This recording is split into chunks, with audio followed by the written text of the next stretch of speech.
दिग्गज प्रधानमंत्री नरेंद्र मोदी, और ये तस्वीरें हम देख रहे हैं अपने टीवी स्क्रीन पर। प्रधानमंत्री नरेंद्र मोदी इस समय उन्होंने एक अत्याधुनिक अस्पताल का उद्घाटन किया है। ये तस्वीरें बहुत खास क्या कुछ कह रही हैं तस्वीरें, और कैसा है ये अस्पताल, आप हमारे दर्शकों को बताइए।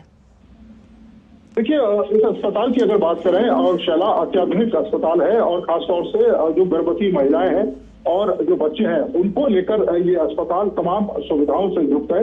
इससे पहले कोई एक्सक्लूसिव इस तरह का अस्पताल भूटान के अंदर नहीं था, खासतौर से सिक्कों में, और बड़ी संख्या में जो महिलाएं और बच्चे होते थे उनको दिक्कतों का सामना करना पड़ता था। जब कोई गंभीर बीमारी होती थी उसके लिए उन्हें या तो कोलकाता जाना पड़ता था या फिर भारत के किसी दूसरे हिस्से, गुवाहाटी वगैरह में, गैंगटॉक में अपना इलाज कराने के लिए जाना पड़ता था।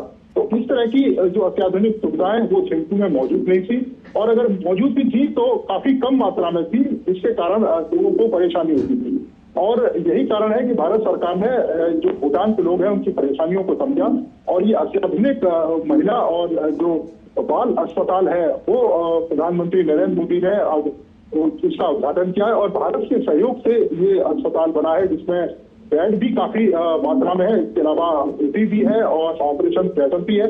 तमाम तरह की जो सुविधाएं हैं, एक्सरे से लेकर जो MRI टेस्ट तक की वो सुविधाएं यहाँ पर मौजूद है। और ये अस्पताल बताता है कि भारत किस तरीके से भूटान के हर क्षेत्र में जो सहयोग है वो लगातार कर रहा है। अगर आप देखें तो आर्थिक सहयोग की अगर हम बात करें, इसके अलावा हेल्थ सेक्टर की बात करें, एजुकेशन सेक्टर की बात करें, भारत लगातार कोशिश करता है कि भूटान उनको ज्यादा से ज्यादा जो बेहतर सुविधाएं हैं वो मिल सके, और जो हेल्थ सेक्टर है, चिकित्सा सुविधाओं की जो जरूरत है भूटान के लोगों की है उसको भारत पूरा कर सके।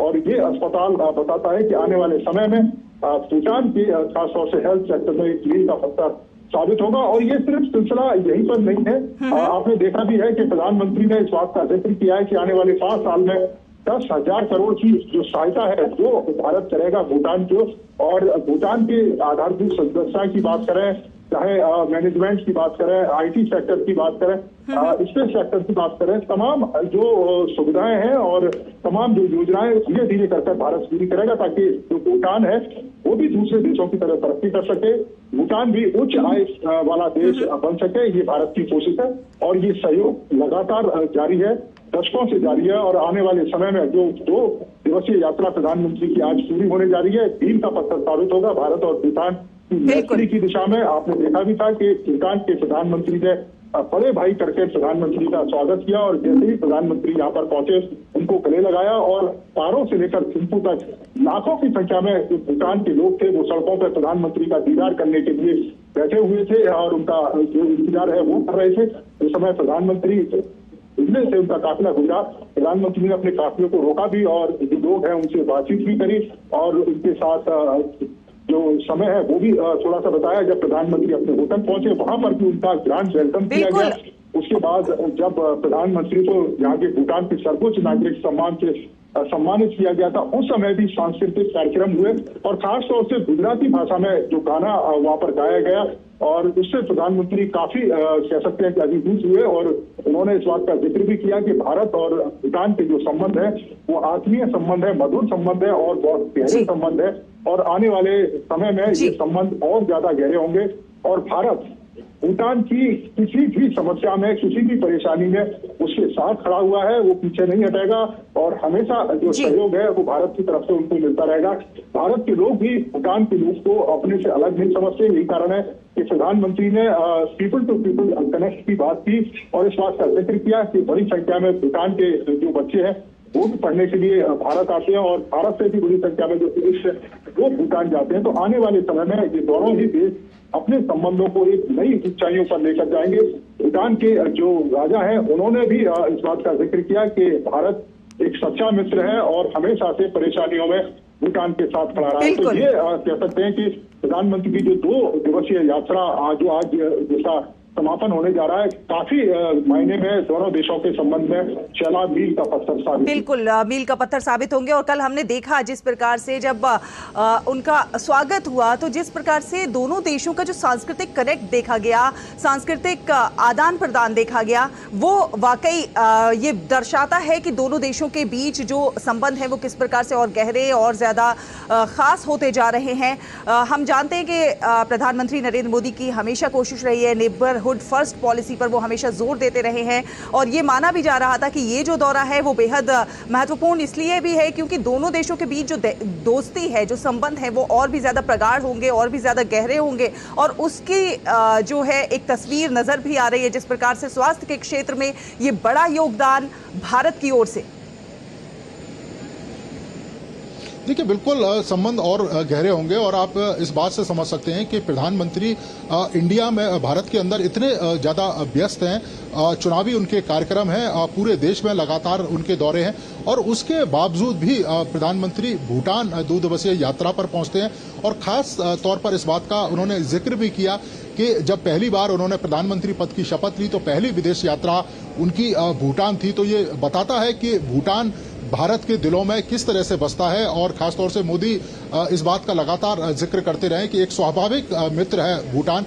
और आपने देखा भी होगा कि कोरोना काल में जब तमाम देशों के दरवाजे बंद हो गए थे, तमाम देश अपने अंदर तक सिमट कर रह गए थे, उस समय ये भारत ही था जिसने आगे बढ़कर भूटान की सहायता करी थी और जो कोरोना दवाइयों की जो खेप है, जो वैक्सीन है, वो भूटान तक पहुंचाई थी ताकि भूटान के लोगों को सुरक्षित रखा जा सके।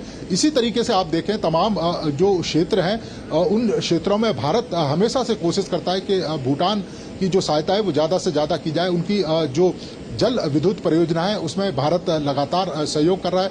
आपने देखा होगा कि आने वाले समय में अभी जो सबसे ज्यादा जो फोकस है वो रेल कनेक्टिविटी और एयर कनेक्टिविटी पर प्रधानमंत्री नरेंद्र मोदी ने इसका जिक्र भी किया था कि हम लैंड कनेक्टिविटी की बात करते हैं, लेकिन अब हम आगे बढ़कर जो रेल कनेक्टिविटी है, वाटर कनेक्टिविटी है, एयर कनेक्टिविटी है, इस दिशा में हम तेजी के साथ कार्य करेंगे। और अगर आप देखें कि आने वाले समय में जब रेल कनेक्टिविटी भारत और भूटान के बीच में हो जाएगी तो बड़ी संख्या में जो भूटान का जो सामान है वो भारत जा सकता है। और भारत का जो सामान है, क्योंकि 80% के करीब जो सामान है भारत से आयात होता है भूटान के लिए, क्योंकि भूटान के लोग और भूटान की सरकार आयात करती है उन तमाम जरूरतों के सामान की भारत से। तो वो सुविधा भी लोगों को मिलेगी। जल कनेक्टिविटी अगर और बेहतर होगी तो सामान को एक दूसरे के यहाँ पहुंचाने में बहुत ज्यादा दिक्कत नहीं आएंगी। लोग भी जो वाटर कनेक्टिविटी के थ्रू एक स्थान से दूसरे स्थान पर जा पाएंगे। आपने भारत में भी देखा होगा कि किस तरीके से जो वाटर कनेक्टिविटी की दिशा में तेजी के साथ कार्य है, तो वही लाभ अगर भूटान के लोगों को भी मिलेगा तो उसकी जो आर्थिक स्थिति है वो भी सुदृढ़ होगी। और इसके अलावा आप अगर देखें पर्यटन के क्षेत्र में भी भूटान में अपार संभावनाएं, अगर उस दिशा में भी आने वाले समय में कार्य किया जाएगा तो उसका लाभ भी भूटान के लोगों को मिलेगा। तो ये एक लंबी कह सकते हैं कि सोच के तहत प्रधानमंत्री ने इस बात का जिक्र किया था कि आने वाले 5 साल में 10 लाख करोड़ का जो 10,000 करोड़ का जो सहायता है वो भूटान के लोगों को जो मोदी सरकार है वो देगी, ताकि यहाँ के आधारभूत ढांचे का विकास हो सके और यहाँ के जो लोग हैं उनकी भी बेहतरी के लिए तमाम योजनाएं यहाँ पर लागू किया जा सके। नीरज, ये तो बात हुई कनेक्टिविटी की, चाहे वो रेल कनेक्टिविटी हो, जल कनेक्टिविटी हो, तमाम तरह से कनेक्टिविटी जो है वो विकास को रफ्तार देती ही है। साथ ही साथ ऊर्जा, व्यापार, डिजिटल संपर्क, अंतरिक्ष, इन तमाम क्षेत्रों में समझौता ज्ञापनों का आदान प्रदान हुआ है। ये भी तमाम जो समझौता ज्ञापन है ये महत्वपूर्ण है विकास के लिहाज से देखा जाए तो।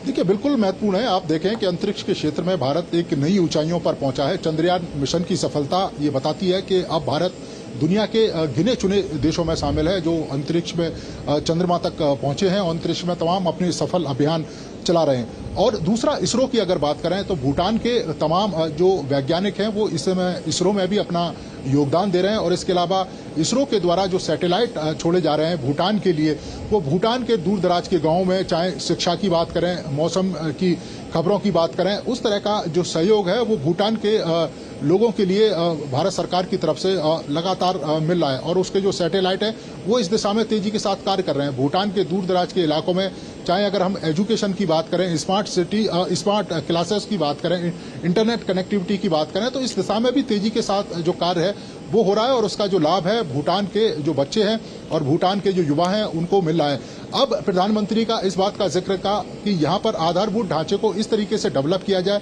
यहाँ पर उद्योग धंधों को इस तरीके से लगाया जाए, आईटी सेक्टर में इस तेजी के साथ काम किया जाए ताकि जो भूटान के युवा हैं उनको भूटान में ही जॉब मिल सके और भूटान के अंदर रहकर वो अपना विकास कर सकें और देश की आर्थिक तरक्की में अपना योगदान दे सकें।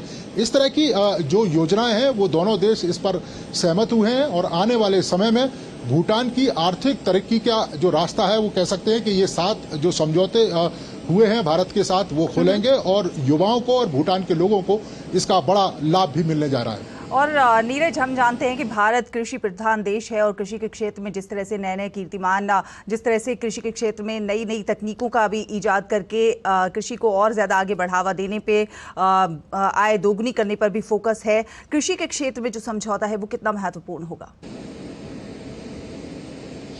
देखिए, महत्वपूर्ण है और आप देखें कि अत्याधुनिक कृषि के जो साधन हैं वो भारत के पास मौजूद हैं। हम लगातार अपनी कृषि को उन्नत कर रहे हैं और अगर हमारी कृषि उन्नत हो रही है और जिस तरीके से प्रधानमंत्री की जो योजना है कि पड़ोसी प्रथम, और उस योजना का लाभ अगर भूटान के लोगों को मिलेगा तो निश्चित तौर पर भूटान के जो लोग खासतौर से जो कृषि से जुड़े हुए हैं उनको उसका आर्थिक लाभ भी होगा। आप देखें कि भूटान एक ऐसा देश है जहां पर पूरे देश के अंदर यूरिया का प्रयोग नहीं किया जाता। इसके साथ साथ ही यहाँ पर जो ऑक्सीजन लेवल है वो 100% है। यहाँ पर जो खेती के जितने भी जो सामान होते हैं वो आप कह सकते हैं कि 100% प्योर सामान होते हैं और उस पर किसी तरह की जो मिलावट नहीं होती। भूटान का जो शहद है वो काफी बड़ी मात्रा में फेमस है। दूर दराज के जो लोग हैं जो भूटान आते हैं वो यहाँ के शहद को ले जाना जरूर पसंद करते हैं। अगर यहाँ की हम कृषि की बात करें तो यहाँ पर जो हल्दी है वो काफी मात्रा में होती है और वो हल्दी काफी अच्छी भी मानी जाती है। तो इस तरह के तमाम जो प्रोडक्ट हैं अगर उनमें अत्याधुनिक तकनीक का प्रयोग किया जाएगा तो कम लागत में ज्यादा से ज्यादा उत्पादन है वो हो सकता है। इसके अलावा और अगर कनेक्टिविटी बढ़ेगी तो उस उत्पादन को दूसरे देशों में पहुंचाने में आसानी होगी। तो यहाँ के जो किसान हैं और खासतौर से एग्रीकल्चर क्षेत्र से जो जुड़े लोग हैं उसको उनका फायदा होगा, उनकी आय में भी वृद्धि होगी। यहाँ पर आप देखें कि जैसे याक का जो मिल्क है उसके तमाम तरह के जो प्रोडक्ट हैं वो बनते हैं, वो दूर दराज के इलाकों में जाएंगे, दूसरे देशों में पहुंचेंगे तो उसका सीधा सीधा लाभ भूटान के लोगों को मिलेगा और इसी